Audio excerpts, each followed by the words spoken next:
So welcome again to our first advising webinar from Kaffi, and this webinar titled Applying to Graduate School in the US. I'm Mohamed Baker Alawieh. I'll be presenting part of this webinar. So this webinar will be in total around 1 hour of presentation and followed by 30 minutes of questions and answers. Questions and answers will be live. Anyone who'd like to ask any question, please raise your hand on Teams and we will unmute your mic. You can ask your question and discuss whatever concerns you have. If you would like to send your question via chat, please send it. We have one small note and an apology. Due to some technical error, we are not able to see the questions that you submitted in your registration form. We are sorry about that, but there was a technical problem and that error, we don't have access to the questions now. So please, if you've already asked a question or submitted a question in your registration form, ask it again or either send it through the chat or ask it again in the live session because we can't see the questions anymore. With that, let's start today's webinar. So today's webinar is about applying to grad school in the US. This is our first webinar in a series of webinars about advising students about applying to schools abroad. And the first is about the US. So here's a quick outline. First is a quick introduction about what we'll talk today. And then today we have a guest speaker with us today. Nai will be talking about CV and SOP and how she can help you with writing a good CV and statement of purpose. Then we'll talk about choosing the right options. What's the right option for each and every one of us from the program, school, advisor, and so on. More about acceptance and funding, how to increase your chances of getting accepted or getting funding from a school. How does the job, part-time job and jobs in the US work? What's after your graduation? What can you do next? Can you stay in the US? Can you work? What's up? And then we have some questions that I wrote down and we wrote down. We believe that they might be common questions we would like to answer, but the priority will definitely be to the questions from the audience in this webinar. So just to make it clear what we will talk about and what we will not talk about today. So today, the focus will be applying to graduate programs in the US. There is a small focus on STEM field, where in STEM field, it's science, technology, engineering, and mathematics. These have some considerations in the US. They have some slightly different protocols, and I will highlight them. But whatever I'll say is generally applicable to any field, not only in STEM. What we will not talk about is applying to undergraduate program in the US. The thing is that there are two different processes, different way of approaching things, and that is not the topic of our discussion today. If you have any question about that, feel free to ask. I'll be happy to answer that, but it will not be the topic of the talk. Second thing we are not discussing is medical schools in the US. Again, this is a totally different process. If we have a lot of interest about that, people would like to hear about that, we have a guest speaker who can come and talk about this topic. But even if you ask questions here, I'll be honest, I will not be able to answer the questions because I don't know. The last thing we will not talk about is scholarship from Kaffi in the US. At this point, we do not have any programs for a scholarship at Kaffi in the US. However, we've sent out a link to a survey before, and we're trying to collect some data. Please, if you are applying to the US or you have someone you know in the US, please ask them to fill our survey. This will help us try to come up with a program and try to help students in the US. But at this point, we do not have any program for scholarships in the US. So just quick introduction about me. My name is Mohamed Baker Alawieh. I'm currently a senior R&D engineer at Synopsys. I graduated from AUB and then went to CMU to do my master's degree and eventually graduated with a PhD from UT Austin. What's relevant here about this talk is that I went through this graduate school application twice, once in my master's degree, once in my PhD degree. And I applied to more than 15 programs, did a lot of communication with a lot of schools and a lot of people, professors. And also in my senior years, I was trying to help reviewing some applications from PhD. So I know pretty much how the system works and what's the best way to approach things. And this is what I'm here to share with you today.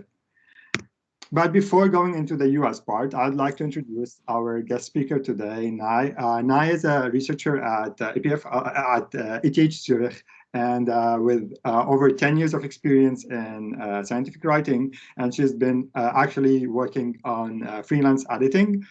She's here to share with you about CV and statement of purpose and how she can help you on this front.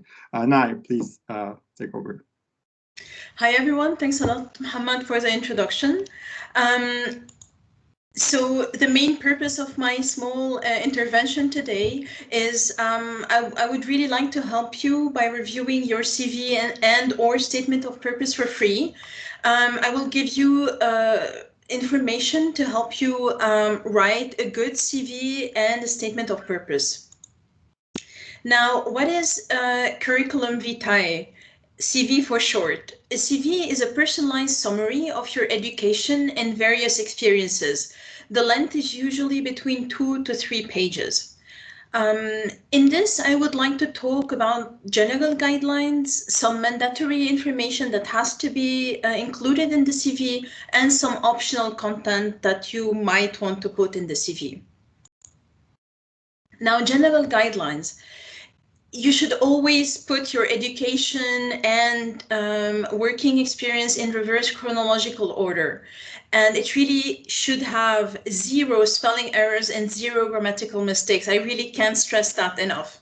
The consistency in the style, in the English, for example, if you use British English or American English, should really be consistent throughout the CV. Usually it's better to use a maximum of 2 fonts and 2 colors throughout the CV. For example, one for the main text and another for the headers, for example. Usually people expect that you upload a PDF file. Even if they don't specify, please upload a PDF file so that you can make sure that the formatting is consistent. Now, for the mandatory content, you should always have personal information. For example, your full name, your address, your emails, and your phone number. For the emails, please make sure that you use a professional emails and not the one that you created when you were age 13, please. This is very important. Now, another mandatory content part is the education. You should include the following information for each degree you mention: the fields or the majors, the institutions and their location, the city and the country. You can either put the year of completion, so when you obtain your degree, or the year range, so when you started and when you finished. If you did a master's thesis, for example, or a doctoral thesis, you should really include the topics and the title of the thesis. You can mention exceptional achievements, especially if they're related to the future graduate school program you're applying to.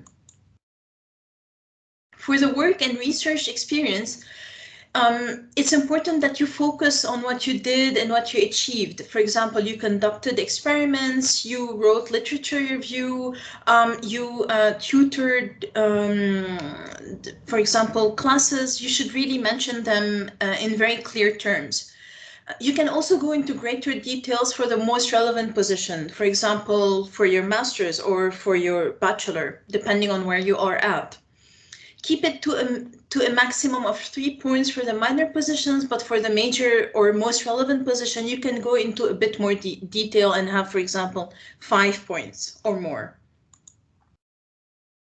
Now, for the languages, it's very important that you are careful about what information and level of detail you give. For example, if you do not have specific certificates, please do not indicate the language levels, because this is very tricky. You can also give a bit more information about each language you list. For example, I'm bilingual in Arabic and French, so this is what I included. I did all of my education in English. This is what I also include. Now, for the technical skills, what I've seen is people just writing a lot of technical skills, but that might not match the program you are applying to. Is very important that you keep it strictly to the program, relevant to the program you are applying to. For example, if I'm applying to a graduate program in, I don't know, I'm really saying bullshit here, but like physics, I will not mention microbiology, for example. And I actually shouldn't really apply to a physics program, but that's another story.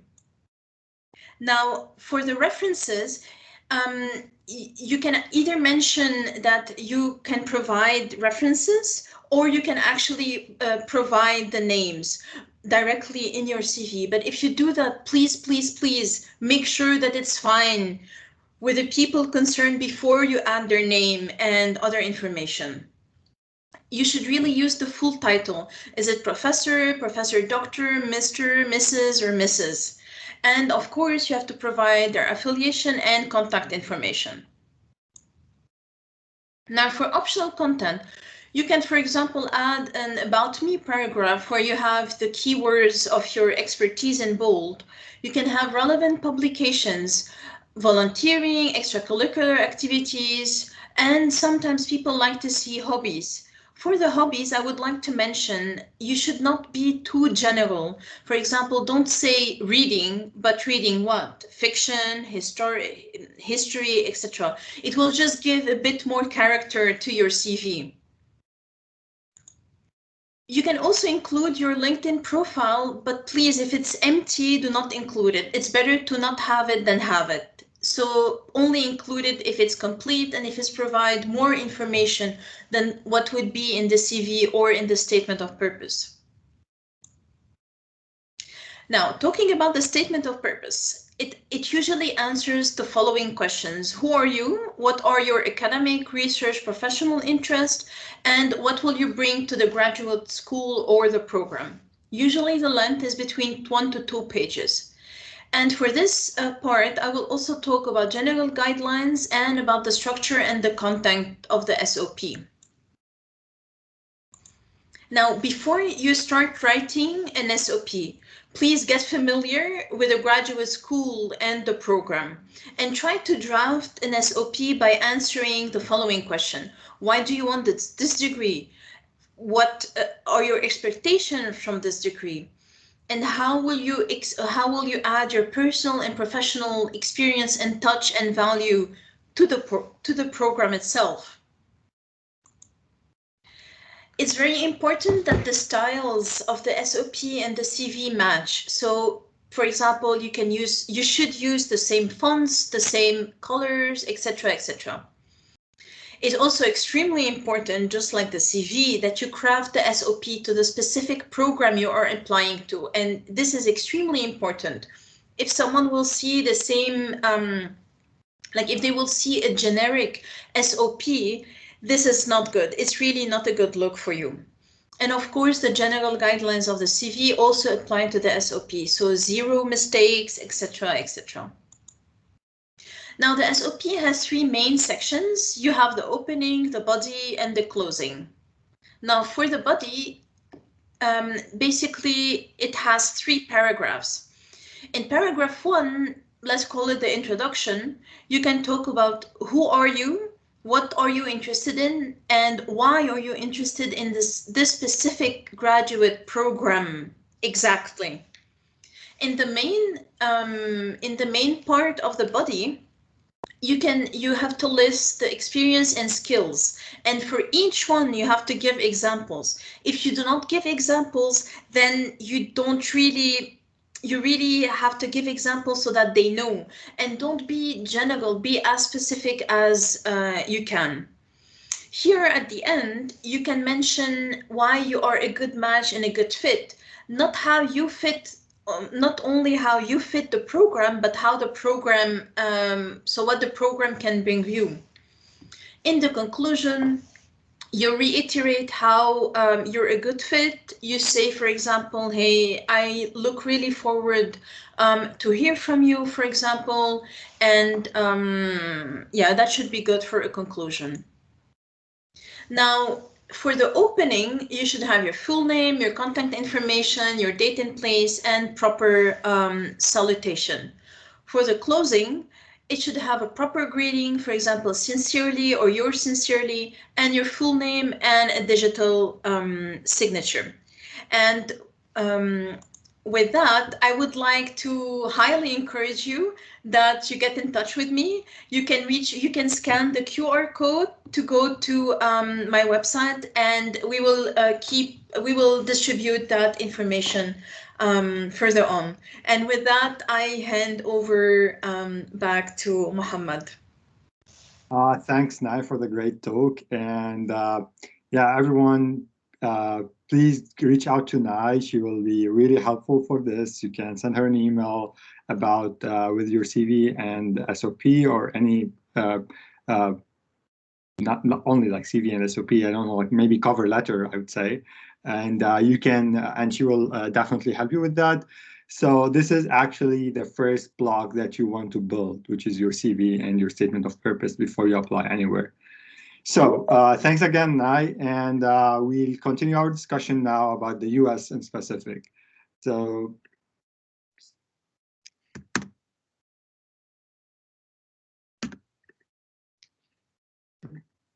yeah, so the first question, the first important question that we have here is that when to consider graduate school. And probably after undergrad, someone would think, I want to specialize more in a specific area in my domain. I want to go to a graduate school.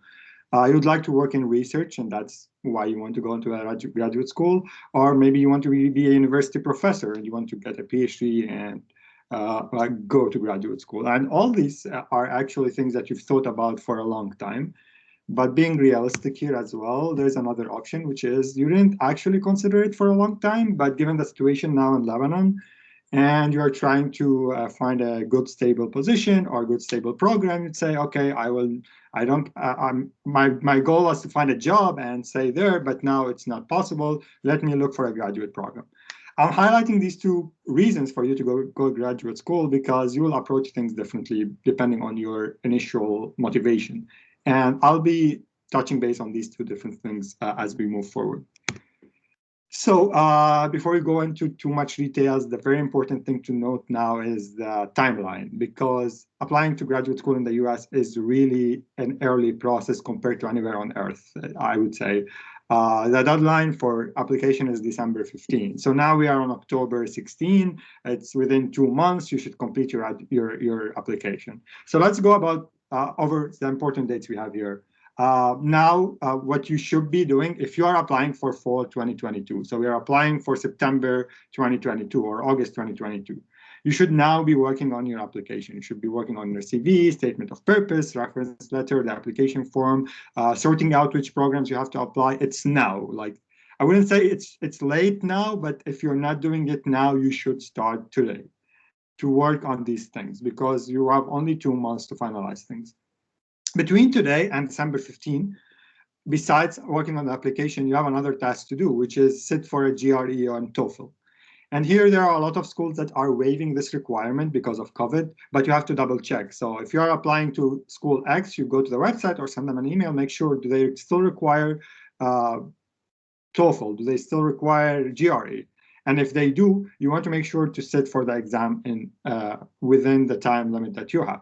So here what I'm saying, and I'm relaxing the timeline because I know how things work around Christmas. Ideally, your GRE and TOEFL scores should be out by December 15 and sent to the university. But nobody will look at your application at December 15 because it's really the weekend, or sorry, the season of final exams in the US. And all the professors are actually working on final exams, and then there's the vacation. Everyone is traveling, and people will start looking at your application in January, early January. So as long as your GRE and TOEFL result will be received by the university in early January, you are fine. But you have to make sure that you sit for the exam before December 15. So when you submit your application, you'll say, I've already sat for GRE on this date, and I expect the results to be out on this date. And that's fine. You should do it before December 15. The results can be out after December 15. So come December 15, what you should have complete.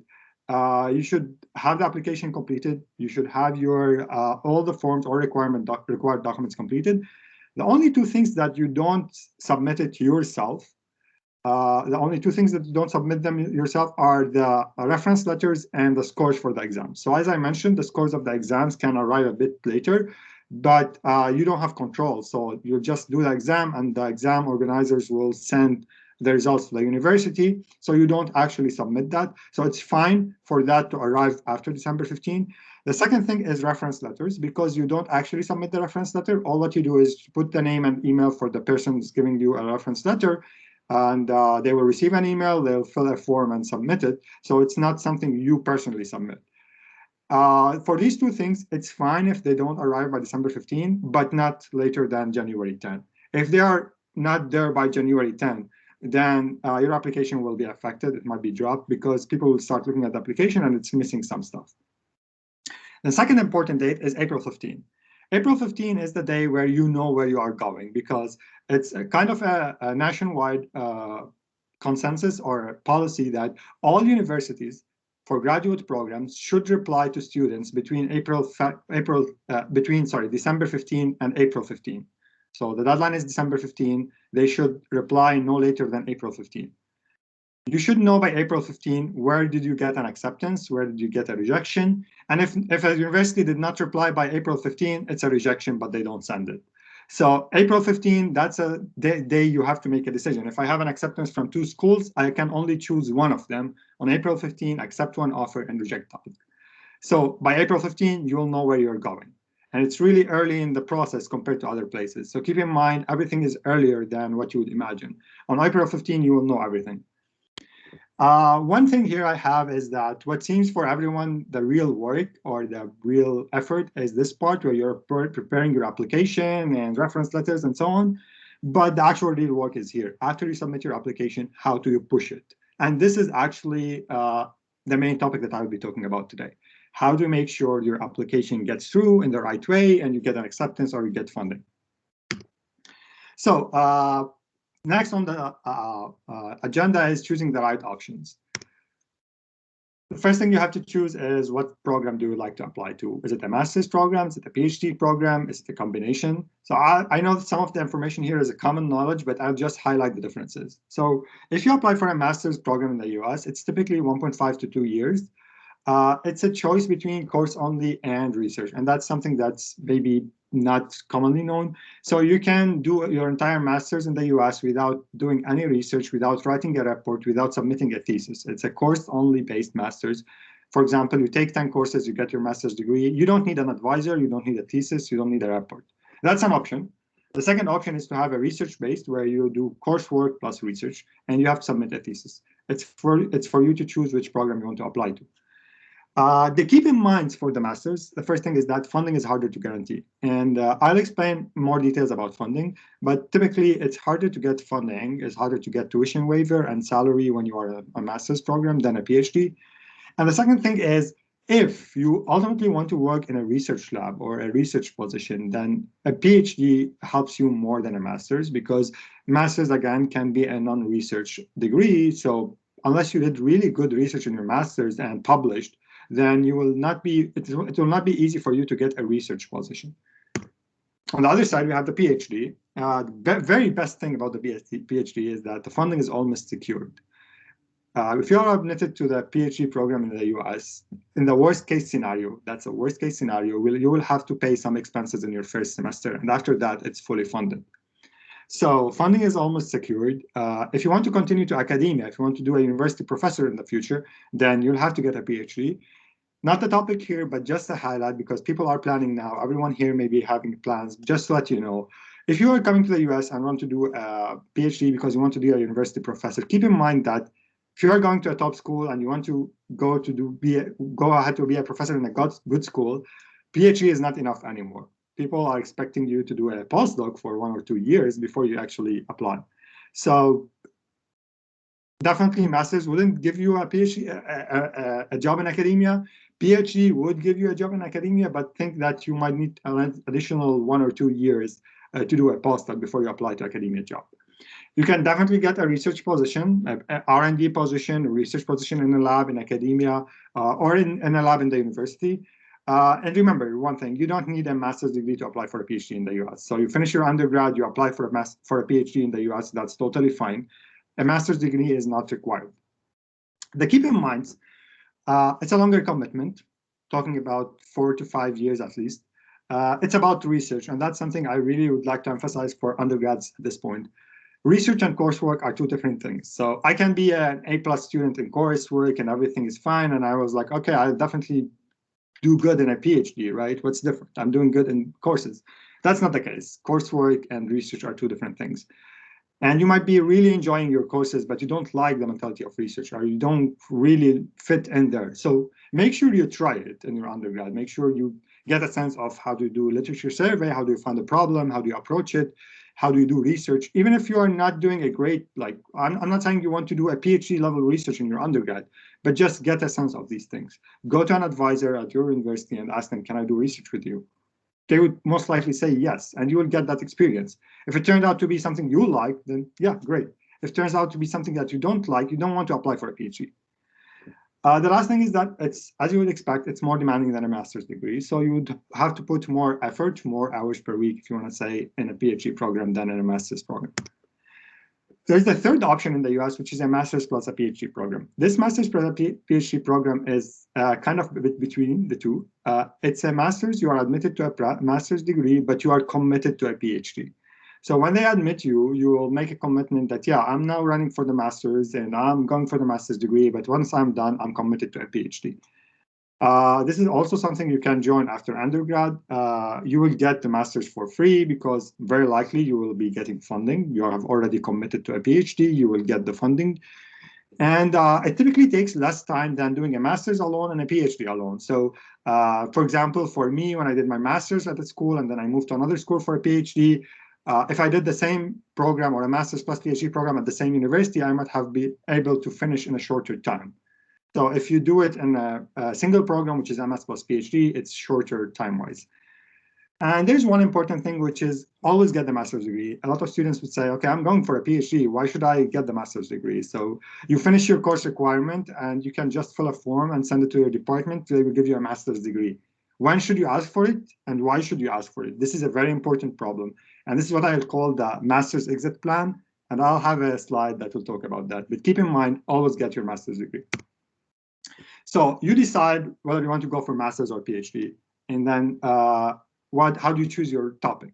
For master's, it's pretty much easier than PhD because you can choose a wide range of things that you want to specialize in a master's. You can pick and choose a lot of courses. You can say, okay, what's a hot topic now that I like? For example, there's a lot of talk on AI. Let me do something related to AI, data analytics, or something like this. And that's fine. It can be as general as that. And okay, I want to work at this company. This is what they are looking for. This is what they work on. Let me do this master's, as long as I like what I'm doing. For a PhD, it's a more specific thing. It's not like I'm doing AI. I'm doing this exact detail in AI or specific topic in AI. So it's something that you would like to commit to working on for 4 to 5 years. You want to align this with your long-term goals. And this is something I want to emphasize here because sometimes I'm someone, for example, I'm not, but I'm saying if I'm someone who really is interested in pure theoretical stuff, and I did my PhD in a pure theoretical stuff, if my eventual goal is to go to industry, then this is not a good choice for me because industry will not get me for pure theoretical stuff. It's very hard, limited positions. But if I know I want to go for a faculty at the end, I want to be a professor, then yeah, it's fine. You can do pure theoretical stuff and still go and do pure theoretical stuff as a faculty. So you want to align your goals. If you want to go to industry, not academia, eventually, keep in mind, you can't be pure theoretical. I wouldn't say you can't be. It's better to have some practical experience on like practical applications or some applications in your work. One other important thing for a PhD is the difference between Europe and the US regarding what is a PhD position. In Europe, you'd say that there's an opening for a PhD in quantum, and just giving an example here, the reliability of quantum computing. So you know you're actually applying to this specific position. If admitted, you will be working on this specific program, and most likely until you graduate. That's not the case in the US. In the US, you can be admitted to a school without even talking to an advisor, without having an advisor. You go to the school and you figure out what you want to do. So you don't really apply to a specific position. Even when you are applying to work with a Professor X, that professor, for example, works in some area. You don't necessarily agree with them what is the exact project that you want to work on. That's something you sort out on the way. So it's not that you're applying for a specific position, for a specific project. You're applying to work with this professor or at this school. And then it's between you and the professor to decide what is the right topic, what's the right project for you to work. It's not totally your choice. There are some considerations related to funding, but it's more flexible because you can have your input with your advisor. Okay, the second thing is choosing the right school. So we have the topic, we have the topic, we have the program, and we have the school. For the school, everyone should know what are the chances. We should just think about where I have good chances, and then always have a plan B. So at this point, I know situation in Lebanon and dollar issue. So when I was applying to a school was $100 or $150, and it wasn't much of a big deal, right? I can apply to, I don't know, 10 schools or 5 schools or so on. Now it's like different. The cost is really high. So you want to really apply to schools where you have good chances and have a plan B. What I mean is that you just look at the schools. Okay, where do I fit in my class? I'm a top student. I'm doing research. I'm XYZ. Do I have chances at this school? If I do, I'll have to apply. But also apply for schools that you say you think they are not your first choice, but you guarantee acceptance on, because they are maybe a lower ranked school and you can definitely get an acceptance there. So definitely apply there. That's what I mean by plan B. And there is also one other thing to keep in mind is that it's not only, especially for a PhD student, it's not only the school, but the advisor. So if you're applying for a school and ending up, or if it's a lower ranking school, but the advisor is really well known, that can be a very good option as well. So if I want to give a rule of thumb, if you are a top of class student, like you are an A+ student in your class, you should definitely apply to tier 1 schools, which are schools that are ranked according to your major, because the ranking differ by major, 1 to 20. But also you should apply to tier 2 schools because you want a plan B. What if, unfortunately, it ended up with no acceptances from tier 1? So you should always have a plan B. The thing that I will keep talking about in this presentation is that the schools on the top of your list should be the school that you have a connection in. So that's how you prioritize your decision on schools. So I know this professor who graduated from, just getting name of schools I was in, graduated from Carnegie Mellon, right? I know this professor. I will go to this professor and apply to Carnegie Mellon because I know I have a connection there. That will make a big difference. I'll have more on this in the next slides, but the first schools on your list should be the schools that you have a connection there. And this is, as I mentioned, remember the application fee is around $150 at this point, plus sending scores. So when you register for GRE and TOEFL, if I remember correctly, they give you 3 free schools to send them the scores. But if you want to send to more schools, then you have to pay for that. So keep in mind, it might end up that each school you are applying to costs you around $200. So here's an example. I'd like to give some examples to see what I'm talking about. So if I'm applying to computer engineering and I'm a top student, I'm the best in class, and I want to go to a top tier university, and I can afford only choosing 5 schools. That's how much I can pay. So I would look at the ranking. This is the ranking. The ranking differs from where you're looking at and the program. So this is just one example. So I would say, okay, I'm applying for 5 schools. Maybe it's good to apply for 3 or 2 schools in the top ranking, like 1 to 10, and then choose schools that are lower ranked, because I'm pretty sure I will get admission in a lower ranked school. So maybe I'll say, okay, I know a connection at Carnegie Mellon. That was my case, so I'll apply there. I knew someone at UT Austin. I would apply there. About University of Michigan, I knew my chances are really high at University of Michigan. I don't know anyone, but I knew my chances are high, so I applied there. And then I would say, okay, I'm not only relying on these 3. I will choose 2 or 3 from a lower ranking system. And these are not really bad schools. They're just, for example, they are really good schools. You have Purdue, you have Virginia Tech, in this example, Texas A&M. All these are really good schools. But it's a difference between applying the same way I'm describing now versus going to 1, 2, 3, 5, saying I'm a top student, I'll apply to the top 5, and that's it. That's definitely not a good idea. You shouldn't do it. Even if you are the best student, you shouldn't do it. You should always have plan B. So if you are doing a PhD, you should think about one additional thing beside the school and the program, which is the professor. The professor is your boss for 4 to 5 years. So it's good that you are aligned with the professor on the way of advising, on the way of thinking, and how to approach things. So for example, when I'm saying a good advisor can make a huge difference, a good advisor for me is not a good advisor for Nye, for example. It might not be a good advisor for any of you, because it depends on what I'm comfortable with and what the professor provides.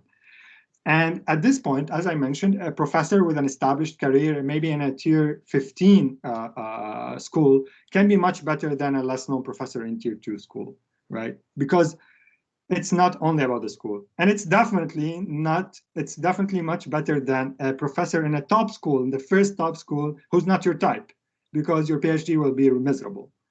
So keep in mind this. Keep in mind one other thing, which is your name is tied to your advisor more than the university, and that's especially the case for a PhD. So if I'm now a PhD, when I meet someone, I'd say I'm graduated from UT Austin. And the first question, they don't care much about UT Austin. Who was your advisor? Okay, I'm David Pan's student. This is what they care about. Who was your advisor? Who was your advisor makes a big difference. So when I say, what's your type of advisor? Do you like to be micromanaged? Do you like to be hands-off style? Do you like a small group? Do you like a big group? Do you like to cooperate? Do you like to work independently? All these things are not universal good and bad. These things depend on you.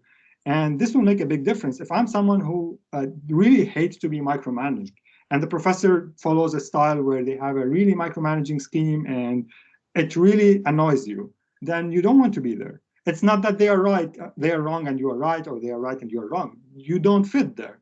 So you want to make sure you are aware of these things before you commit to a professor. So what do you look for when you're looking for a professor? Typical things, you'd look for their Google Scholar profile, their publications and awards, their current group, how does it look like? Where do their alumni go to? Like people who graduate from their group, where do they work at? Their LinkedIn profile, they can be announcing somewhere there.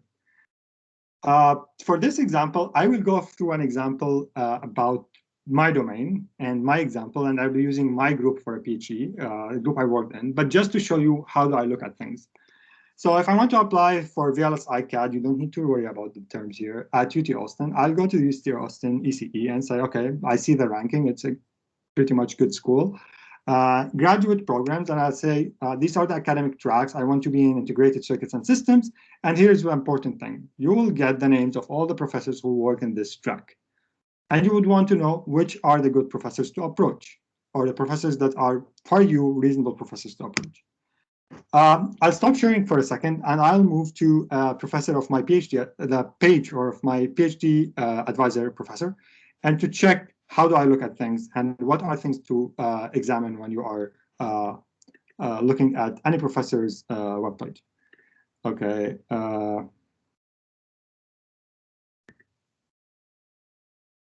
Can anyone give me a thumbs up or anything if you can see my screen? Nai or Rajab. Rajab, can you unmute yourself? Can you see the website? I'm not sure if I can see it. Yes, I can see it. Okay, cool. Thank you very much.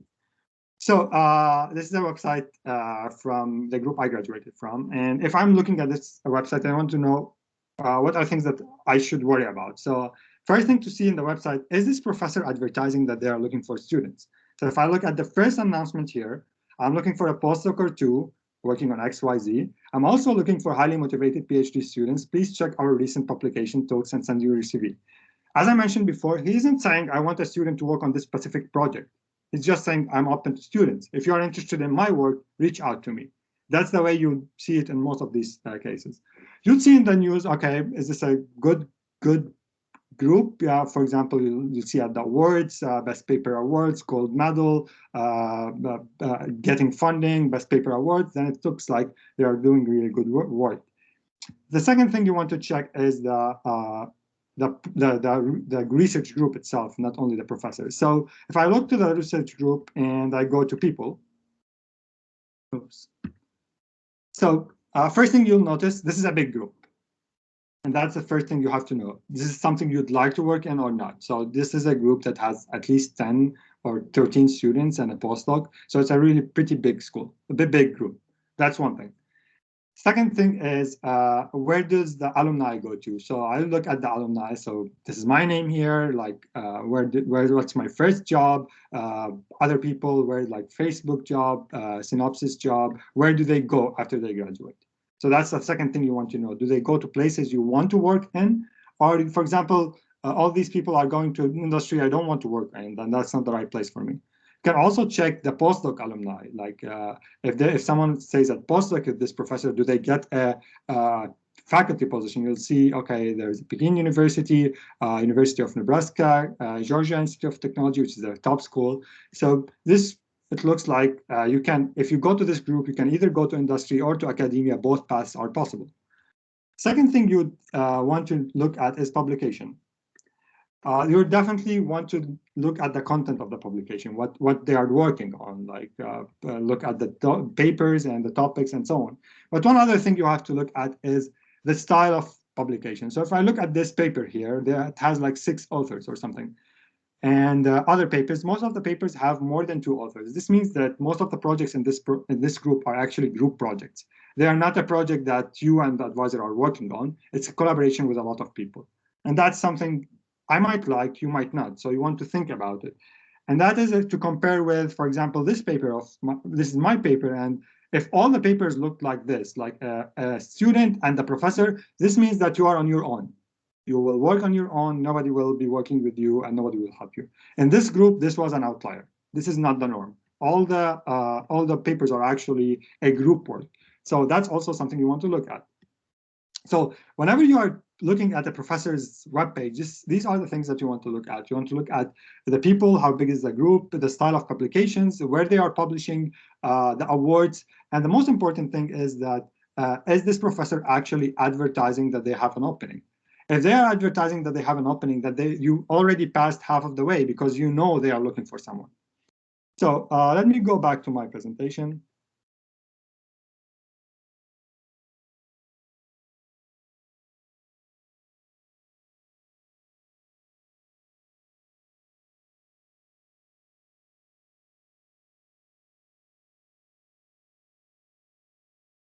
Sorry, this take a minute. So.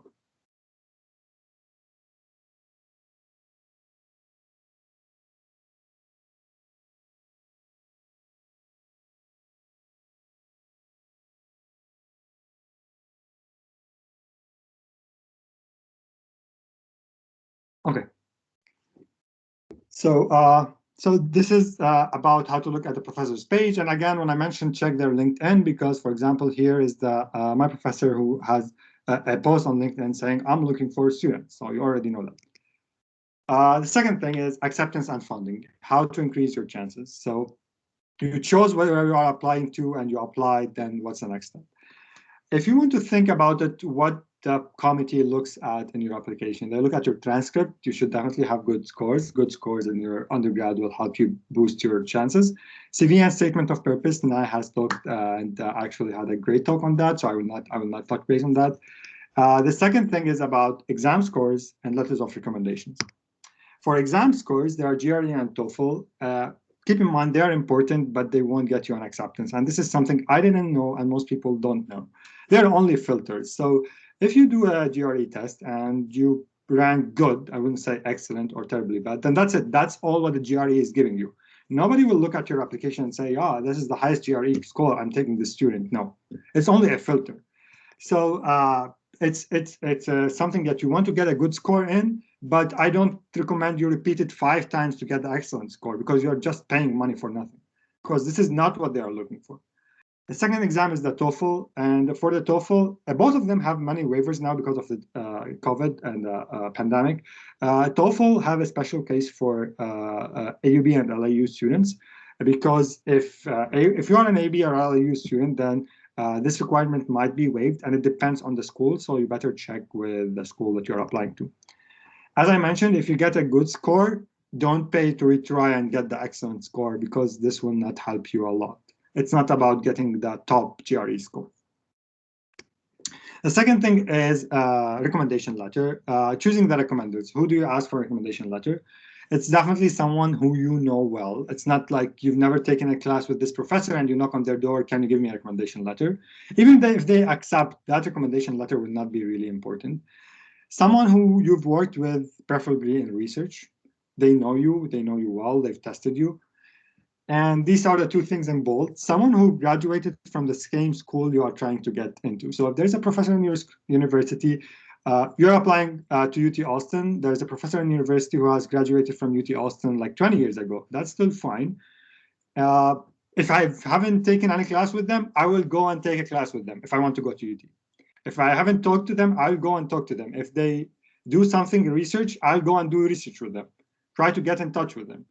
That person can be like a recommendation letter from that person, because he will be known at UT, will be much more important than anyone else for UT. The third thing is someone who has direct connection with the faculty at that university. So if you know someone at your university who's collaborating with UT Austin, I'm just giving this example because just for an example, it's not necessarily UT Austin. If some professor at your university is collaborating with UT Austin on a project, then he knows or she knows a connection there, and that person will really help you. So look for connections, look for people you know there, you look for people who've graduated from there. These are the people you have to put for recommendation letter. And they don't have to be the same people on all your applications. So if I know someone who's graduated from UT Austin and I'm applying to UT Austin, I put their name. I'm applying to, let's say, Texas A&M, and I know someone who's graduated from there, I will use their recommendation letter on Texas A&M application, not the other person. So it doesn't have to be the same person on all applications. One important thing, give them some time. You don't knock on their door and then I need a recommendation letter in 1 week. You have to give them some time. You have to remind them. In most cases, there's an option on the online system on their application to send a reminder for a recommendation letter. So remind them. That's something that you have to live with, is be ready to prepare a draft. A lot of people will say, okay, can you draft an email or recommendation letter and I'll update it and send it out. So be ready. Get some time and be ready that don't be surprised if someone asks you, hey, can you give me a draft? That's usually the case. So what are the types of funding in the graduate school in the US? You can work as a teaching assistant or research assistant. Teaching assistant or assistant running a class or lab, like preparing homework assignments, grading homework, grading reports, grading exams, and so on, running recitations, running labs. It's assigned on a semester basis, so it's not, you don't guarantee it for all your program. It can be only one semester. On the other side, you have the research assistants, which is typically a PhD student. You are doing this research as a research assistant. You can also be a TA as a PhD student, but the norm is that you are an RA. It is a long-term position, which means that if I'm an RA, I will be RA forever if I'm working with a professor until I graduate. So it's not something I apply to each semester and I have to worry about each semester. If you are a PhD, you might have to TA at some point because of a requirement from the program you have. It depends on the program. Also, if you want to be a faculty, even if you're not required to TA, it's a good idea to TA. A full-time RA or TA gets you a full tuition waiver, which means that you don't pay any tuition in the university, and a monthly stipend. So if you get a full-time RA or TA at any school, I would say at most schools, just to be on the safe side, you don't pay any tuition, you get a monthly salary. And that monthly salary is enough for you to live. So you are actually doing your degree for free without even paying expenses. So you have submitted your application, you're not done. This is where the real work starts. In many cases, the applications are actually skimmed through. When the committee sits and they skim through the application, they don't really read the entire thing. So you want to make your application stand. There are a few things that you can do. One thing is someone talk to you with a professor at that university about your case. That will help you a lot because you will be standing out in the application process. That professor will go to the pile and say, "Oh, I know this person. Let me take this application and look at it." If you don't have that kind of shortcut, then you will be in the pile with all the other people. Second thing is that if you know a connection, and that's something, okay, I'll be very honest here. When I was applying, I was embarrassed to ask for a lot of things, but you shouldn't. So if you know a connection who's, for example, a professor who's graduated from the university you want to go to, you can ask them for a recommendation letter, but that's not what you should ask for. You should ask for a direct call. You should say, can you send this professor an email? Not only a recommendation letter, can you call them? Okay, worst case scenario, they can say no, right? But you should ask for that. That makes a big difference. It's not about the recommendation letter. It might happen that they might not read the recommendation letter. Just ask this professor. There's nothing to lose. Say, hey, Professor X, can you please send this professor at this university an email on my behalf? Most of the cases, they will be happy to do it. And when you do that, you just boosted your chance by more than 50%. Just by having this small email from a professor, from a connection. compared to the same professor, the same person writing you a recommendation letter, that makes a huge difference. Third thing you have to look at is if you know a senior who can get you in direct contact with the professor. So I've now graduated, but if I was at this university and then you reach out to me and say, okay, I want to work in this group, can you get me in contact with your professor? I can help you because I have direct access to my professor. So I can really get you, for example, a meeting with them, a Zoom call, a Skype or something, and take it from there. So all these things you have to pursue. You don't need to be shy about them because this is what will get you an acceptance or a funding. One other thing is summer internships, and that's what got me my first acceptance at Carnegie Mellon. Try to get in your senior year, go for an internship at a university in the US. It would be perfect if you can go to the professor who you want to work with eventually for a PhD. This will help you in many cases. You will know whether it's the right fit for you, this is the right professor for you, and the professor will be able to test you in real life, like real example. They can see whether you are doing good or not. And if you go and if you do that, then you have to impress. You have to go and put all the efforts to impress and then go there. In some cases, you can get paid internships. In some cases, you can't. But even if it's like a course that you can afford for 2 months in the summer, go for it. It's worth it. It can get you an acceptance. It can guarantee you a program acceptance. Second thing is direct contact. So I mentioned that if you know someone who would talk with the professor, if you know a senior student who would talk to the professor, the third thing is you talking to the professor. So what you have to do now, after you submit your application, to go to each professor, or even before, each professor you want to work with and send them an email. Send them an email saying that I'm interested in working with you and I would like to talk to you. If the professor, like the case of David, has already advertised they're looking for students, then you already know they're looking for students. So what should this email include? This email should include, it should be the most important thing, the same thing with what Nai mentioned for the statement of purpose, it should not be generic. It should be very specific, yet very short. This should be an email written to the professor. It should not be generic. It should be a short email with a CV. And the best approach is the same way that we read when we read the note from David, is to look at my papers. He mentioned, look at my papers and talk to me. So what you do is you choose a recent paper that you understand well, even if that means that you spend 1 or 2 weeks reading this paper, checking with your current advisor and your undergrad, and make sure you understand it well, and talk about that paper. Show the professor that you put the effort, that you're not sending this email to everyone, and that you're really interested in this work. And then express interest in joining the group. I know this is very general, so I just wrote an example. This is just something I wrote, so it's not really realistic in the exact domain and stuff. So, but that's a very general thing. So here I'm just saying, assuming I'm a senior, when I was a senior ECE student at AUB, I'll just introduce myself and I say I've already applied to the ECE program or PhD program at UT Austin. So I already notified them, I've already applied. And then I show interest. I'm particularly interested in the VLS ICAL, which is this field of study, and I would like to pursue this work. And then if you've done any undergraduate research, mention it. So here, for example, I've been pursuing undergraduate research working on circuit modeling under the supervision of your current advisor, the name of the advisor. The most important paragraph is this paragraph. You have to mention a paper and try to, in one sentence, summarize that paper and suggest something about that paper. So here I would say something like, my research interest is aligned with the great research in your work, in particular this paper, which was submitted for this conference, where generative adversarial networks are used for wafer modeling. This is not accurate, but this is just showing that I understand what the paper is doing. This is the goal of the paper. I believe that the proposed approach can be further improved by incorporating X, Y, Z.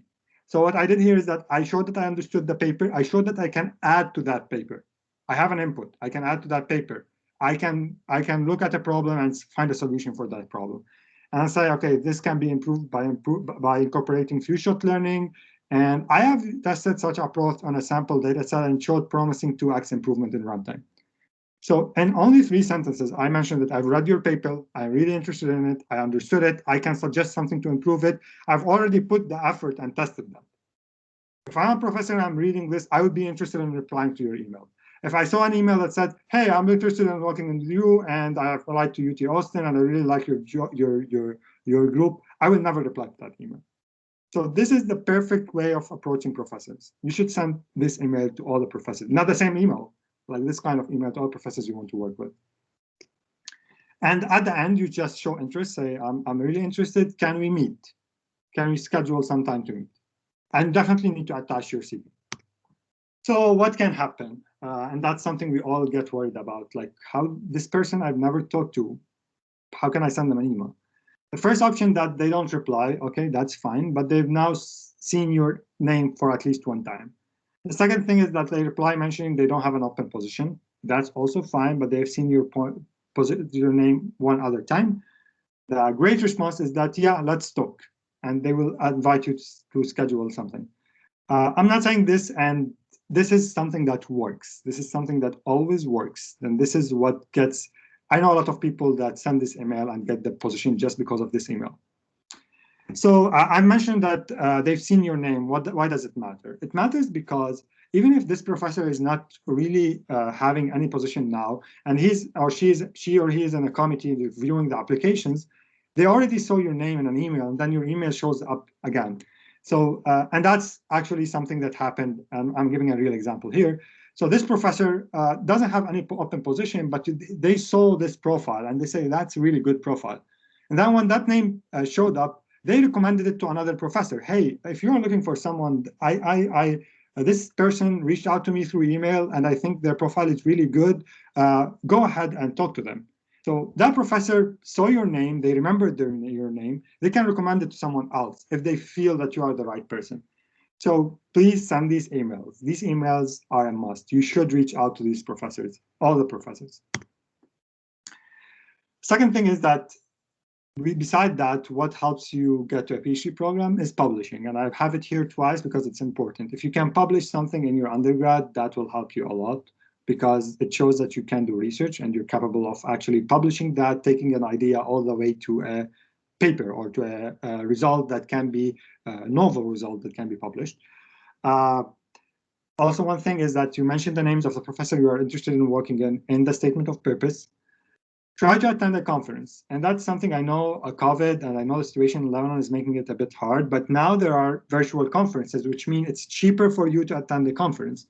Instead of booking a ticket and spending, I don't know how much money on ticket and hotel stay and registration, most of the conferences are now online. You just need to pay some small amount for registration and you can attend the conference. When you attend a conference and then there's this professor presenting their work, you can ask them a question, start a conversation with them by asking a question. And most of the conferences, even the online, there are networking events. So you can go and talk to them personally and say, hey, I really like your presentation. I want to work on this, XYZ. Can we set a time to talk? When you have this opportunity to talk to them directly, it helps a lot. So think about attending a conference and talking to them directly. But again, don't just reach out and say, hey, I want to work with you. You'll start by showing that you actually know what they are doing, what they work on, and then express your interest. So you are accepted, you got the acceptance, and what's next? One thing to remember is that funding decision comes later. So you might be accepted for a position, but on April 15, but the funding decision might be late until June or July. So when you accept an offer, if you have two offers and you know that you have more chances to get funding from one of them, go with that one, even if you don't have secured funding. As I mentioned, there are funding types are RA and TA, but there are also different kinds of as full-time versus partial funding. So full-time or full funding is 20 hours per week. You are expected to put that time. You get paid a monthly salary and all your tuition is covered. There's a partial funding where you're expected to work 10 hours per week. You get paid a lower salary and tuition is covered partially. So if I want to give a very high-level comment, I would say if you have full funding, you don't need any money extra to live and do anything. If you have partial funding, you will still need some additional income. So that's the difference between them. So if you are a master's student, as I mentioned, the funding is a bit harder than a PhD student, but what you have to do is look for different places. Look for places PhD students are not looking at. Don't look for RA, look for TA. PhD students hate TA. Look for TA. Ask your department. check other departments. And here I'll go to the STEM that I mentioned at the beginning: science, technology, engineering, and mathematics. All these fields, if you are an EC student or a mechanical engineering student or engineering student, you can still TA at the math department, at the physics department for undergrads, even at the Arabic department, because they need TAs. You reach out for everyone, send emails, and say, okay, I know Arabic really well. I can TA for classes. I know math. I know physics. I've TA'd for this class before in my undergrad. Can I TA? And definitely look for TA in your department. RA positions are a bit harder. Don't spend a lot of time as a master's student to invest in looking for RA position. Again, look for connections. Students can help. I might know, like, if I'm TAing for a professor now and I'm not TAing next semester, and you want to TA, I'll tell you, hey, this professor needs a TA for the next semester. Go get him. Or I can tell the professor, hey, I know someone who can TA for you. Again, connections will help you. What if you could not secure funding? This is a really important question, and I want to highlight a few things here. When you cannot secure funding, if you come to the US, there's a high chance you will be able to secure funding. If you can at least secure a small amount of funds that gets you here started first few months, I wouldn't say I guarantee you 100%. I would say, especially in STEM fields, if you put the effort in looking, you have more than 70% chance of getting funding. So don't say, oh, I didn't get the funding, I will never do it. No, it differs a lot whether you are in the US or not. In the US, you can knock on the professor's door and go in and talk to them. It's different. It makes a huge difference when you are here. So you want to think about it. Once in the US, your chances are much, much higher. Don't take it as a no if you don't have funding. Okay, funding for PhD. Funding for PhD, as I mentioned, is much easier. For a PhD, there are two kinds of acceptances. And I know I'm running a bit over time because we started a bit later, but I'll try to, I think, a few more slides and I'll open it for questions. I'll go quickly. For a PhD, there are two kinds of acceptance. There is an acceptance from the school. There's acceptance from a particular advisor. I don't want to go into a lot of details of organizational details in the schools, but when I mean that school accepts you, this means that you're not really bound to any professor. The school believes you're a good candidate and they accept you as a PhD student. You can come here and then choose which professor you want to work with. So it can be come here, spend one semester, find a professor. The second type is a particular professor. So you've already talked with that particular professor and they admitted you. They already know that you are committed with them and you will work with them. If you have this kind of admission, which is the particular professor admission, you are secured funding up front, because if this professor is getting you on board, they are paying for you. You don't have to worry about it. For school, in many cases, you can get funding, but you are getting funding only for the first semester or first year, until you get an advisor. When you get an advisor, that advisor will be the one paying for you. So that's the small difference between the two. The other difference is that you have more freedom when you get an admission from your school, because you can come here and look for an advisor you like. If you get an admission from a professor, you are committed to that professor. Okay, and there's here an honest feedback, and there's something that I should say. I know I'm not saying you should or you shouldn't, but just keep in mind, AUB and LAU will make a big difference. If this professor you are applying to knows anyone in Lebanon, most likely they are AUB or LAU. This doesn't mean that if you don't have a degree from AUB and LAU, you shouldn't apply. No, definitely not. You should apply. You should still apply. And you should apply for more tier 2 papers, programs. But one other thing you can do is to split it into two steps. If you want to get a PhD, apply to a master's school in the US, not at the top university, just at a middle tier university. When you are there, you can go to a top university for your PhD. So just if I'm being honest by saying that LIU and IUB will increase your chances, but that doesn't mean that you shouldn't apply if you don't have that. One other option you have is to go to the AUB, for example, and get a master's degree by being paid as a GA and then applying to the US.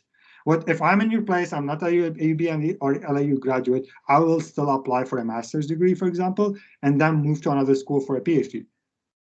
If you are a really top student and you have already published, if you're at a university that's not AUB and LIU, and then you know a professor who's graduated from the US, you should definitely apply. It goes again to the connections. I'm just saying that AUB and LIU will increase the chances. I'm trying to be honest here about this. So I mentioned RA and TA. To be an RA and TA, you must have an experience. So work as a TA or RA in your undergrad. For RA, try to publish because this will help you show that you can do research. For TA, be strategic in your plan.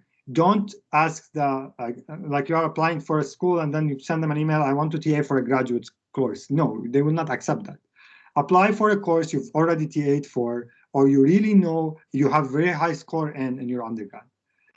For TA, make sure your TOEFL is not that bad because you have to speak with students for them, and then your English should be really good to communicate. So they will be picky, not only accepting you as a student, but accepting your TA application. If you get a TA, count it as a course. I'll go quickly on that. It's really demanding. You will have to spend a lot of time on that. If you think you can afford 3 courses in a semester as a load, and you are TAing, take only 2 courses and a TA. It's really a big load to consider. Don't take it easy. Second thing, if you get RA, your advisor sets the plan. If you get RA, you'll sit with the advisor and plan things. Does your advisor want you to start doing research early on? Does he or she wants you to focus on coursework at the beginning and then do research later on? You set the plan with your professor. But compared to masters, you are expected to do research, even from the beginning. Jobs and internships. In your first semester, this needs to be on its own webinar, but few points here. Don't overpromise. Don't overload yourselves. A graduate course may need more than 20 hours of work. Think about that and make sure you plan things accordingly. Environment can be a bit competitive. That's the nature of the US. Understand the dynamics of your team. Who works with who, which are not like politics, but like probably there's a project that's run by few people, there's another project that's run by another few people. So just understand who's working on what. And be humble, learn from others, learn from senior students in your group. It's always good. As a PhD student, remember publication count, try to publish, try to work on projects that you can publish from. As a master's student, start looking for your internship on day 1. The day you arrive at the US, start looking for an internship. That's why I have this slide. Need some extra cash, you're good to go as internships. Want to start looking for an internship? The first day, the exact same first day you arrive at the US. Internship can help you secure some extra cash, especially in STEM fields. They are really good paying internships, especially compared to what you get paid as a PhD or a master's student. It's really good pay. It will help you, especially if you took, for example, some money from someone to afford, like going to the US, like at the beginning, before getting funding, it can help you pay that off. The second thing is it helps you with future employment. It helps you with connecting with the industry. It's also an opportunity for you to see another city for free because most likely you are traveling for an internship within the US. You are allowed to work in the summer as an intern. In the fall and spring, it depends based on the school you are in. Part-time job, you will be on F1 visa, which is a student visa for the US. You can work up to 20 hours on campus. And what I mean by on campus is RA, TA, or campus jobs. You cannot work off campus during the fall or spring, the first year. So you can't do an internship the first semester you arrive in the US. You need a permit from the university to work off campus. And what I mean, when I say off campus, this is only internship. So off-campus work doesn't include Ubering, doesn't include part-time jobs, working at a restaurant. Any of these works are not allowed. The only off-campus job that you are allowed to do is to actually do an internship that's aligned with your program. So think about it this way. The part-time concept is not allowed. I know in Europe it's different, for example, in Germany or France. In the US, you cannot work off campus unless you are doing an internship. So keep that in mind. You want to focus on getting your funding, getting your money from the university itself, from the campus itself. So you've graduated, what's next? I think this is maybe the last slide.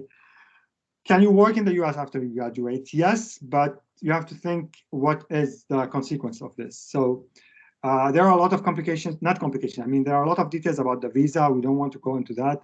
But one important thing is that you as an F1 visa holder have something which is called an optional practical training, which is OPT for short.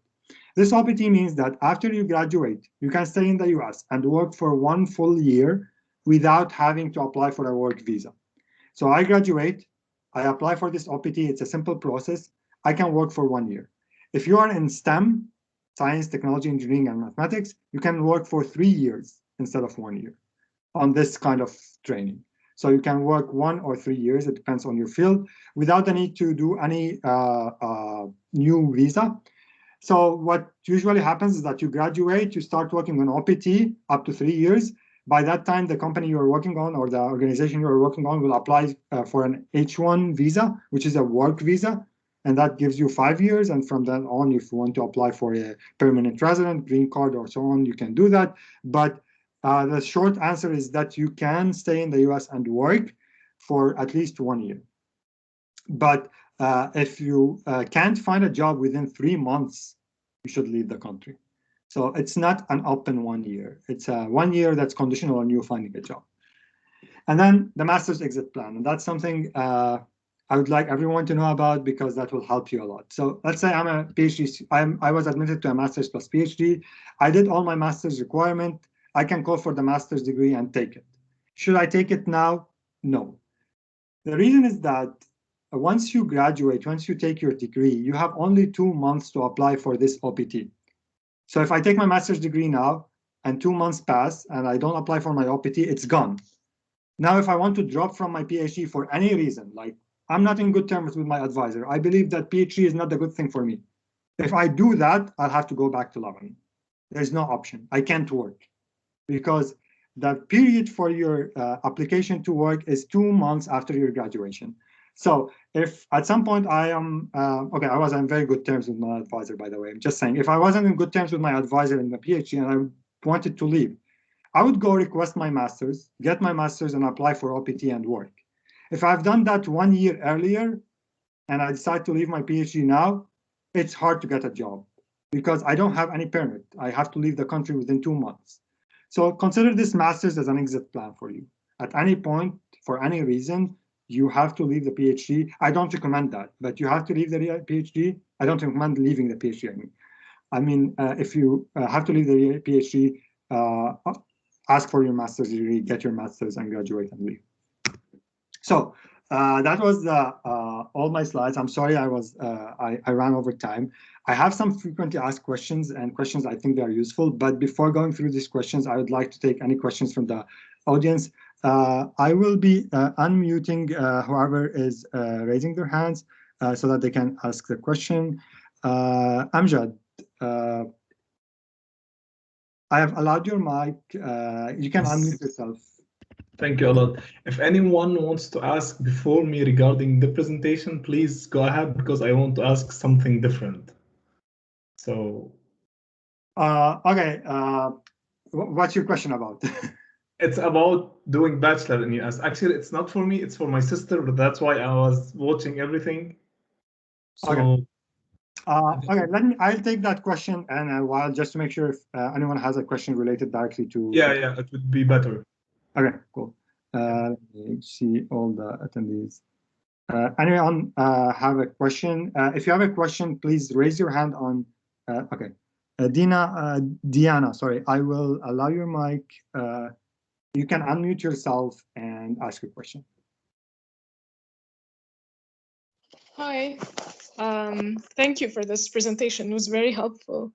Now I'm only wondering if it's a bit too short notice to do all of these things by, I mean, if we were applying for 2022 and by December. So what is that too much of a time constraint? If we haven't still, we're still in the process of just narrowing down the programs. We haven't even chosen a specific program to apply to. Yeah, it depends where are you at in the process. But if you're at the beginning, you haven't decided on things, I would say it's tight.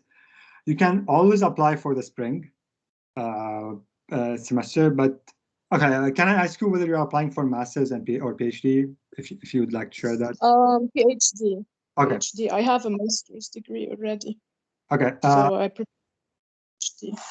Okay. Okay. For a PhD, I wouldn't recommend applying in the spring. For a single reason, which is usually professors do their planning yearly basis. So if I have funding for 2 students, if I'm a professor and I have funding for 2 students, I will decide early on in the year, okay, I will get 2 students this year. Unless something changed and they got additional funding, they will not get students in the spring. So if I have the option to apply fall or spring and I can squeeze myself and apply for fall, I would go for fall. Your chances are much higher in the fall because of this, because professors will plan on a yearly basis starting from fall. If they have funding, they will take the students in the fall. Given that it's a short, not like 2 months or less than 2 months, I would still try, I would say, and look for options, try to see if you can narrow down things. All what I said about reaching out to professors doesn't need to be done by December 15. What you have to do by December 15 is at least apply to the schools that you want and do your GRE and TOEFL. I know it's a bit of a tight schedule, but if you can do that, I would recommend doing it and not going for the spring. You can still go for the spring as an option, but the other alternative is to wait for 1 year, which is too much, I'd say. So I would say all what I talked about reaching out and the connections and everything, these can come after December 15. If you can sort out your application form, your CV and SOP for sure, and your programs before that, then I would recommend doing that over spring. If you couldn't, definitely apply for spring. The chances are a bit lower, but you should definitely apply. Okay, thank you. If you don't mind, I do have another question, Sure. or if you would like me to wait. I don't have anyone raising their hands now, so please go ahead. Is there an interview at some point? How does that happen after the acceptance, or like I may have seen this in some universities, but I'm not sure if that's always the case. There is no required interview, so it's not part of the process. You have to pass through an interview. But if a professor is interested in your application, they might send you an email and say, hey, can we have a talk? So you can get an acceptance without an interview, and it's not really a part of the process to go through an interview. But a lot of professors would prefer to have an interview. And that's, as I mentioned, for example, if you send them an email and they might ask you to, hey, can we have an interview? Can we talk? And you can talk. But it's not like, yeah, you submit your application, the next step is we set up an interview. That's not the norm. A lot of the things here in the US are actually managed by the professors themselves. So everyone had their own way of thinking or managing things.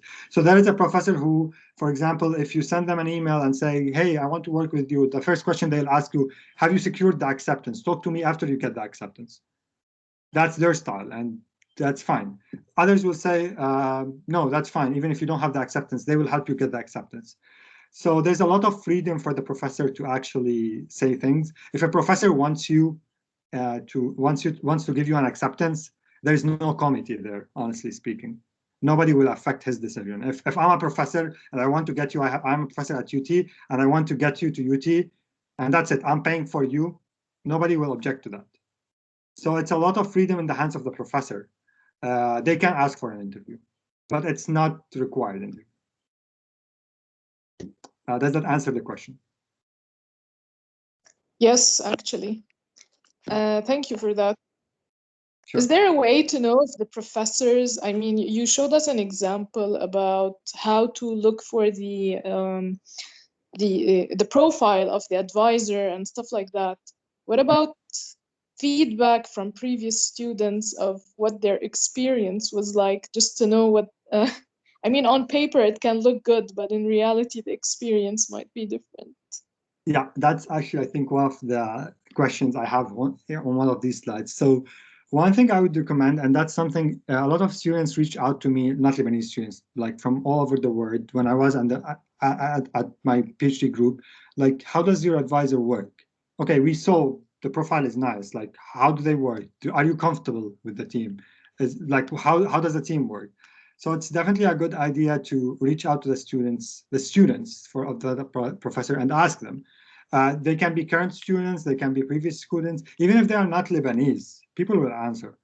Like if I send, when I received an email about, hey, I would like to talk to you about like your group, I've reached your professor and I've talked with your professor, but I would like to talk with the students. And I scheduled a meeting with them and I talked with them. So reach out to the students. Most of the students will be very helpful. They know how important it is to know the dynamics of the group. So they will be helpful. If there is a student that you know, or a Lebanese student, definitely reach out. If there's a student who you don't know, they're not Lebanese even, definitely reach out and ask them, can we set some time to talk? Or can you just describe how does your advisor, like, how is his or her advising style? Definitely send an email and ask about that. Okay, thank you so much. Sorry if I took too much time. No, no worries, that's fine. Okay, Amjad, you have your hand. Yeah. I can right now. Please, guys, if anyone want to ask, feel Okay, free. I'll take your question, and then if anyone would like to ask about other things, and then I'll go over my questions that I've prepared. Great. So my big concern is because of the situation of Lebanon. My question is going to be somehow general. What is the best way to get a scholarship to US?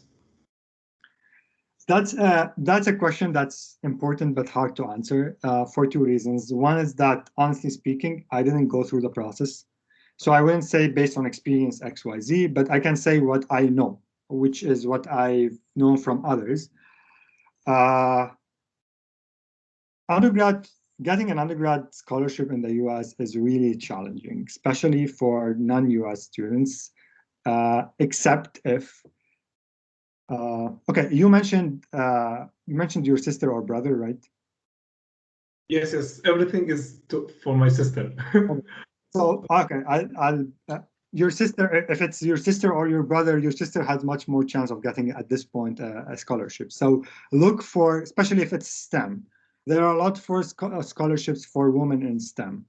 If she's applying for engineering or mathematics or technology, look for women-specific or female-specific scholarships.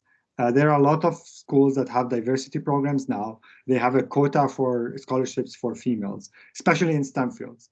That's the first thing to have to do. The second thing is there are some Arabic scholarship, and they are like some person who is really rich and who wants to do a scholarship at UT Austin. For example, at UT Austin here, there is a scholarship in geosciences, I think, who is a graduate scholarship, who's only for people from, if I want to say it, I don't know the English term, Bilad Shem, like Syria, Lebanon, Palestine, and Jordan. So there are these kind of scholarships, but it's not something that's universal. It's not easy, I would say. I'll be honest, it's not easy to get a scholarship. We will be trying to actually pull out resources and put about that.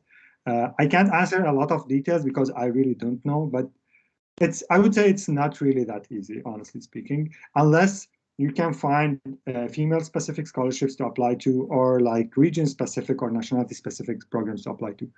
If she can come to the US, that's a different question, and afford, for example, the first year or something, then she can still TA. She can still get a position or a work at the library or something like that, that can help with the tuition. But that's something she can't guarantee before coming here. I know this doesn't give you a lot of information, but no, it's great. Yeah. There are interesting information. But do you recommend, sorry, another question, to get the scholarship at AUB, then after that, think to go to US? Yeah, I would say yes. If it's secured, if it's easier to get to AUB, especially now that AUB is taking at a reduced rate, the tuition is at a reduced rate. You don't have a lot of living expenses. It won't make a big difference whether you get it from AUB or you get it undergrad from here. If you're applying for the graduate and you are working really well at AUB and doing research, or I don't know the field, but investing in your graduate school prospects, then it's definitely a good option to go to AUB and then apply outside. Because it's cheaper and your chances will not be that different unless you come to really, really top school in the US. But otherwise, your chances are almost the same. I got your point. We'll see. Thank you a lot. For sure. And I thank you a lot for this presentation. It was also really helpful for me regarding the CV and those stuff. Okay, cool. Thanks, Tunai. Tunai. Diana, do you have another question, or was this Okay, maybe I have something in the chat.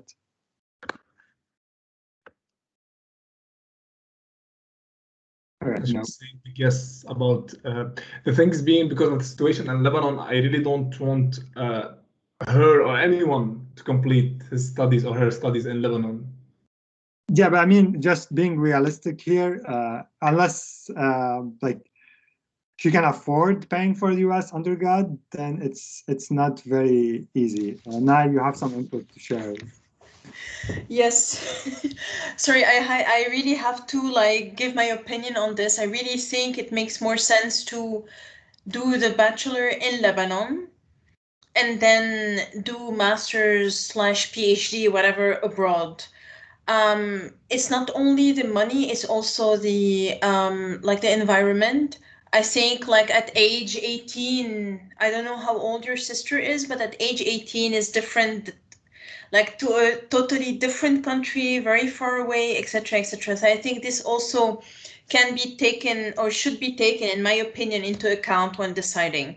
I know that the situation in Lebanon is not the best, to put it really, really mildly, but if if the resources are there, also maybe with a scholarship to AUB or LEU as well, like why not try that first? Okay. I know the situation is bad. I know. I'm aware, really. And it might feel really weird for us to be really encouraging your sister to stay for 3 or 4 more years. But in the grand scheme of things, it might be better. Sorry, I'm sharing a lot of stuff. I am in Germany. I can let her come to Germany.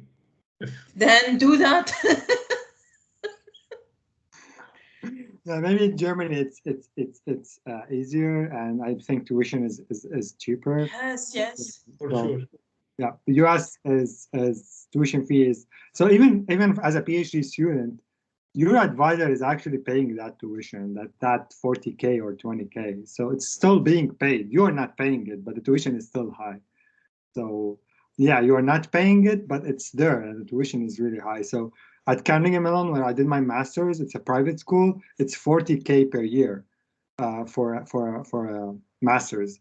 I wasn't paying that, but still the tuition is really high. Yes.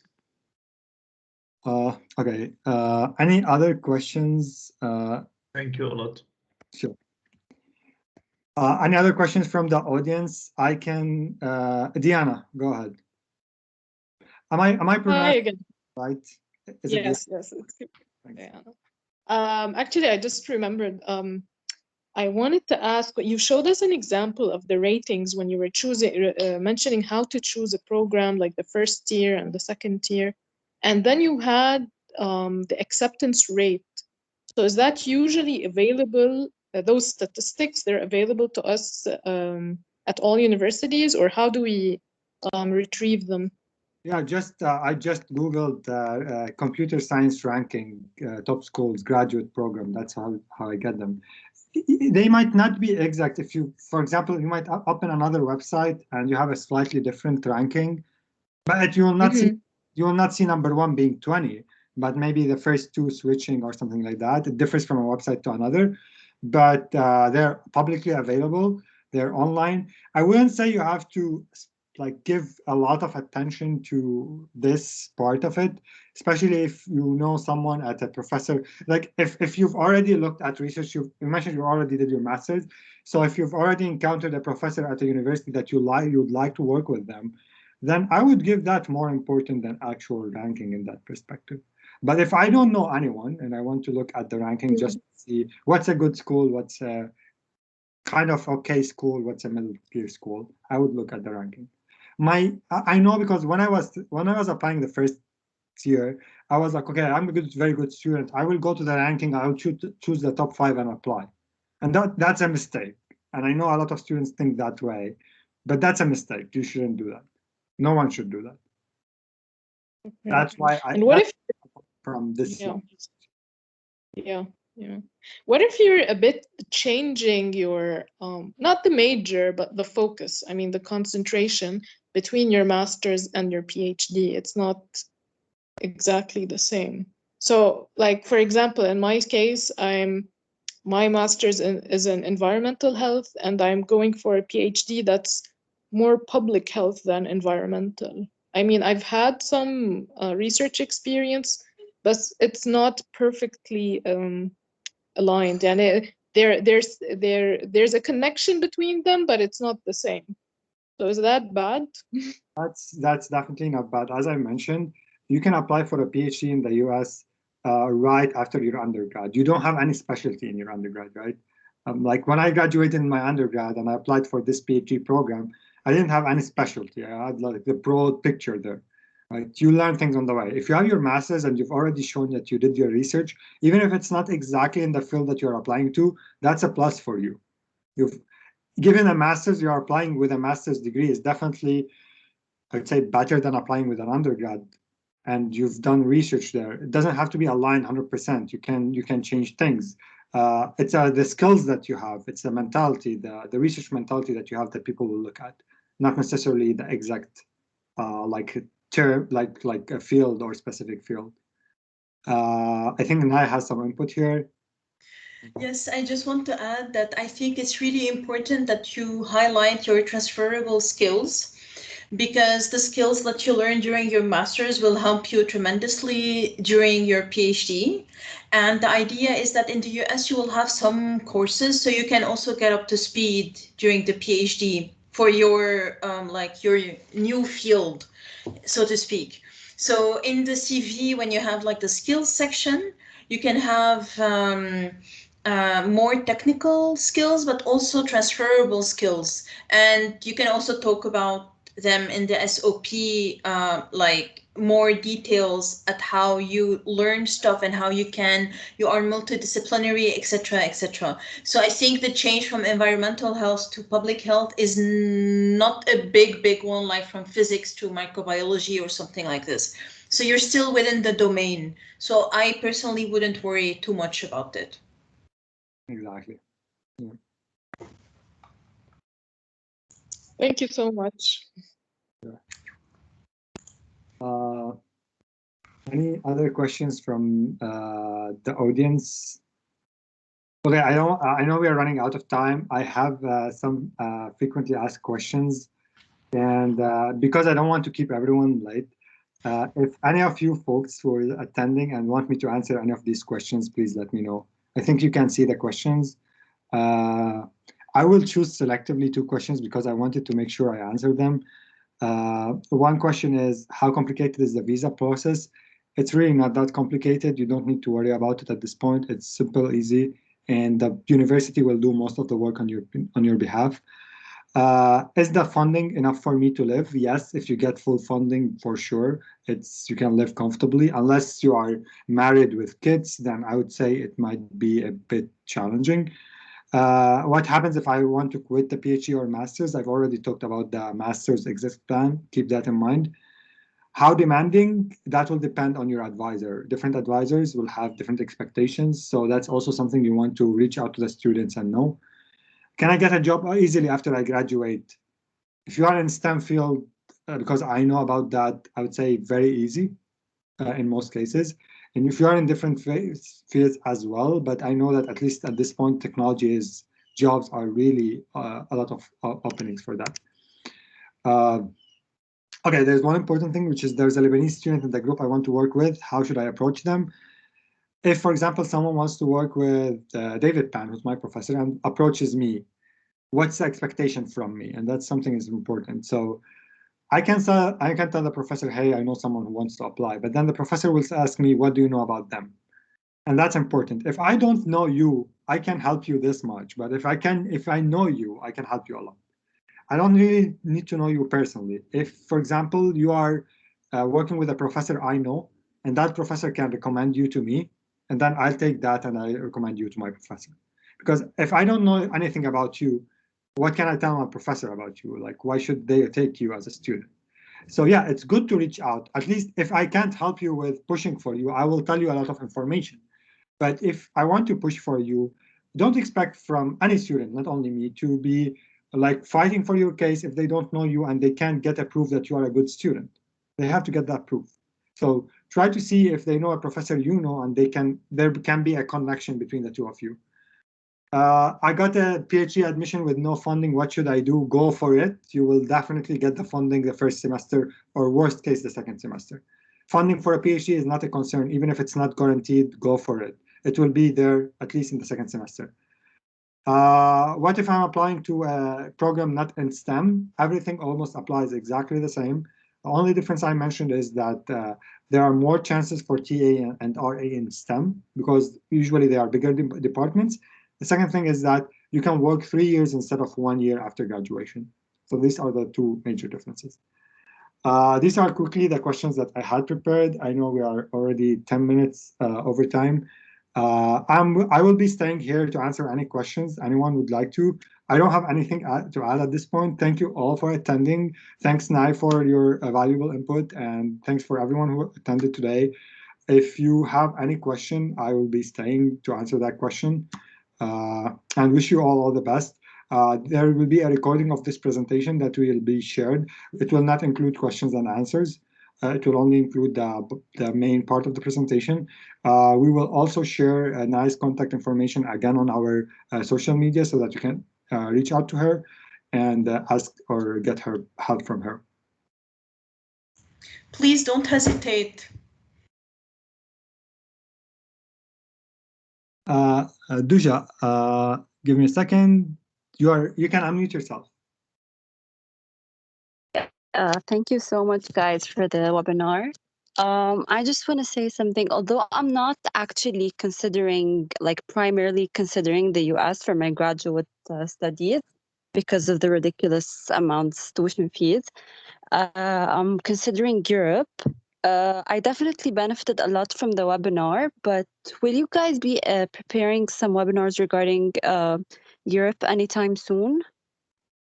That's an important question. And first thing is that, okay, I don't want to be like pushing for the US, but all I'm saying is that try for the US. And as I mentioned, there are high chances of funding. Think about it. If you have reasonable, I know the number, when you look at the number as tuition, is 20K or 30K or 40K. Yeah, but just think about it. What if I get funding? Regarding other webinars, we will have, we are planning to have a monthly webinar as we move forward. The next in line is Germany. We don't have an exact date yet. It should be sometime in November. I know the deadline for Germany is March or something, so you still have some time. Yes, we will have for other countries. This will not be the only webinar. The next in line will be Germany, tentatively in November. We will be sharing that information whenever we have that set up. Other countries will follow. We would appreciate if the people here and all the folks who are interested in hearing about a specific topic, if they share that with us. So if there are a lot of people asking about Germany or France or XYZ, whatever country, just share with us. We can prioritize things based on the input from you and rearrange how we are moving forward. But yeah, answering your question, this is definitely not the only webinar. We will have webinars about Europe in the coming, I'd say, months. Perfect. Thank you. Sure.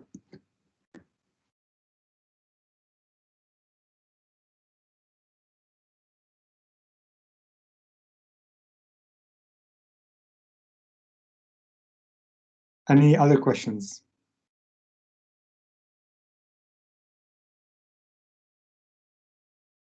Okay. So once again, thank you all for joining. Duja, I assume this, you're raising your hand, but I assume this is for the old questions, right? Yeah, I did not again.